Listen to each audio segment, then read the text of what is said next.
Hello future people, welcome to Getting Tabled. I'm Jason the Bruce, and today we're unboxing some Hootenanny.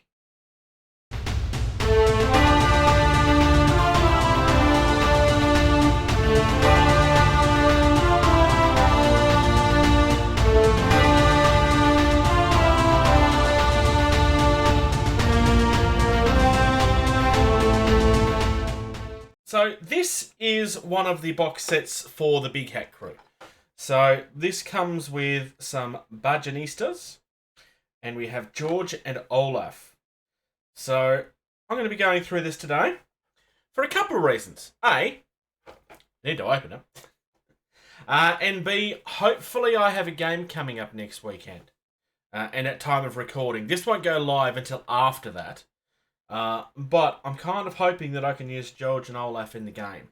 Maybe. We'll have to see.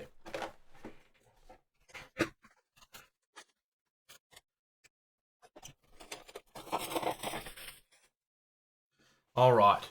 So, this is the Hootenanny box set. This is the character known as George and Olaf. I don't know which one is which. And this is one of the Bajonistas. On the back here, you actually get an idea of what the sculpts look like. So we've got 3 Bajonistas, because they play banjos. And we have George and Olaf. And obviously, their big hats, which is the faction keyword. Gotta admit, that's surprising. Usual bases. Before we go into that, so George and Olaf will cost you 8. It's an enforcer, and it's living. And big hat is the keyword. We got 6 defense, 6 willpower, 5 movement, and they're size 3. Which shouldn't be surprising. Malifaux is a game where the size of the model isn't actually what counts. It's the size of the statistic. Because Malifaux, from a rules perspective, concentrates on looking down. So, this is the profile in mind. It's not true line of sight. It's drawing a line between things. So, just having a look here at his abilities. I'll let you have a chance to read through that. Hard to kill is a fairly popular one, because it means that you're harder to kill, you'll last a little bit longer. Because I'm riding on the back of somebody, I can still have shooting actions while I'm engaged. Normally you couldn't. I really like this, because basically what it means is that when the big guy dies, my other guy can keep going. I kind of like that. On the back, we have a melee and a shooting. So, staggering punch obviously has no range. It's a statistic 5 and it resists against defense.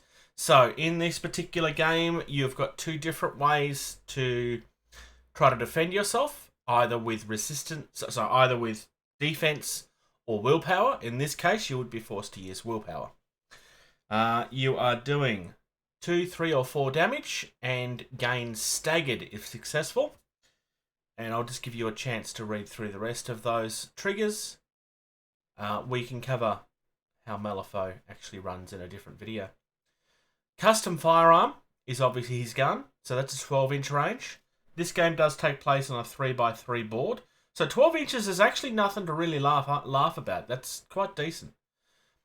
Statistic 5, still defense. That shouldn't really be surprising. 2, 4, and 5. We got a critical strike and we got ricochet, which basically means you can potentially get 2 people off. Who runs the Gremlin Town? Friendly minions within range gain focused 1 if this crew's leader has line of sight of this model. So, you're going to want to have this guy in line of sight of the person that's leading. And then from there we have the Bajonistas. We do have 1 card for each. I'm only going to look at 1 though, because they're all the same. Cost you 5. We've got 5, 5, 5, and 1 respectively. So it's fairly standard, especially for something of this size. They are minions. You can only have a maximum of 3 of them, and they're also living. Alright.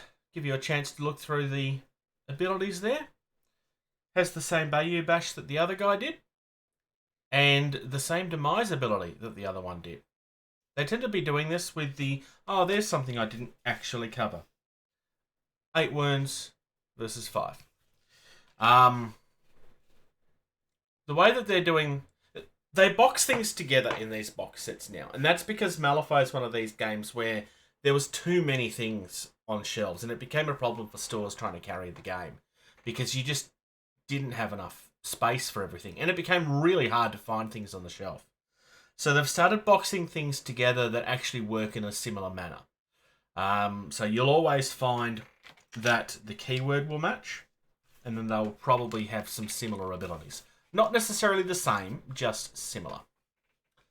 So, we've got a Banjo Bash. We're hitting people over the head with our banjo. So, there's no range. Statistic 4, still against defense. Basically, in this manner, you'll probably find most of your physical damages will be on defense. It's really only magical stuff that tends to be willpower. 1, 2, and 2. So, you're really not holding out for the severe. Got a couple of triggers there. We've also got Rebel Yell. 6 inches, 5 inches. That is against willpower. And you need a tome with a toughness 10. So target number of 10 with a tome. And all conditions on the target. So that's quite nice. But you're going to need a tome.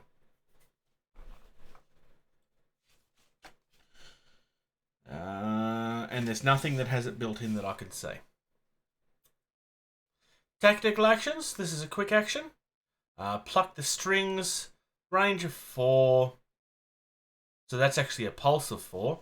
Statistic 5. Target number of 11.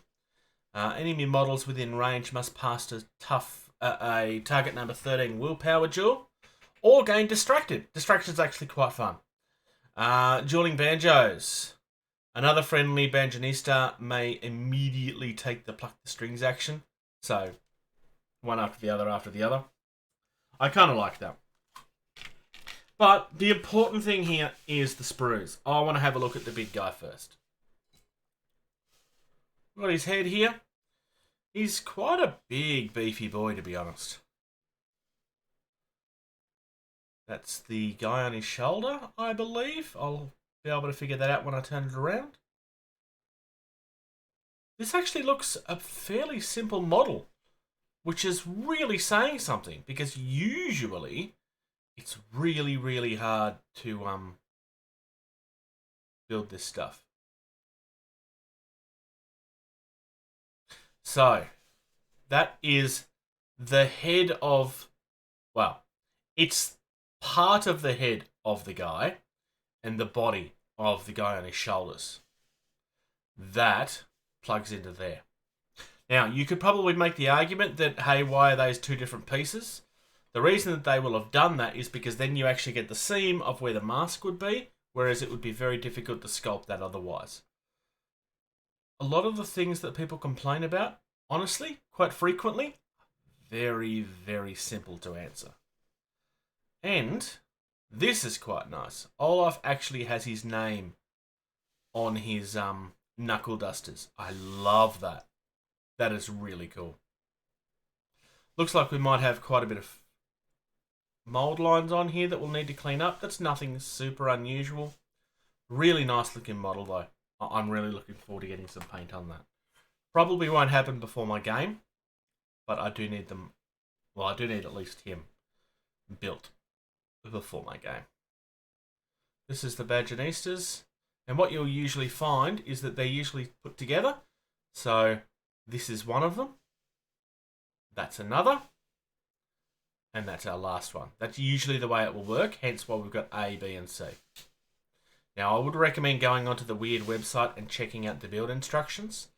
There are none in the boxes, but you can find them on the website, and you do want to look them up. Don't try to build them without looking at them, because these things tend to be complicated. And if you try to build things overconfidently, I can guarantee you that you will be making mistakes.